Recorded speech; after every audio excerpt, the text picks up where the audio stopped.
নমস্কার বন্ধুরা, good afternoon. তোমরা সবাই কেমন আছো? আমি খুব ভালো আছি। আজকে আমাদের প্রচুর প্রচুর বৃষ্টি হয়েছে এখানে, আর তোমাদের ওখানে হয়েছে কিনা জানিও। আর আজকে আমাদের বেঙ্গলি লাঞ্চের মেনু হচ্ছে গরম ভাত, পাতলা মুসুরির ডাল, তার সঙ্গে গন্ধরাজ লেবু আর ভেন্ডি ভাজা। ভেন্ডি ভাজাটা আমি অ্যাকচুয়ালি সকালে করেছিলাম ব্রেকফাস্টে, সেটা ছিল, সেটাই আমি ডালের সঙ্গে আবার একটু দিলাম।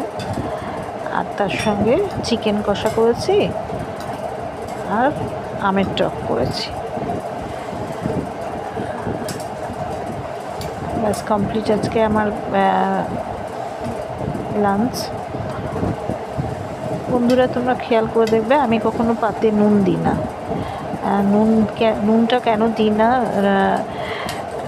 যাদের প্রেশার আছে তাদের তো কাঁচা নুন খাওয়া একেবারেই উচিত নয়। এবং যাদের প্রেশার নেই, নর্মাল প্রেশার, তাদের খাওয়া ভালো নয়। কাঁচা নুনটা পাতে না খাওয়াই ভালো। একমাত্র যাদের একদম লো প্রেশার তারা অল্প একটু সামান্য একটু খেতে পারে, যে দরকার মতন নিতে, মানে দরকার লাগলে তবেই পাতে নেওয়া উচিত।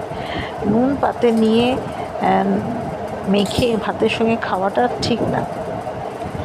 যত রোগ হয় প্রেশার আপ ডাউন করলে অনেক সময় অনেক রকম বড়সড় রোগও হতে পারে, যেমন কিডনির প্রবলেম। অতিরিক্ত বেশি প্রেশারের ইয়েতে কিডনিতে আঘাত লাগে, কিডনির ড্যামেজ হয়। সেই জন্য নুন একেবারে কাঁচা নুন পাতে না খাওয়াই ভালো।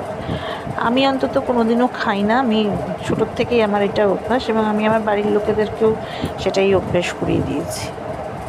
ওকে।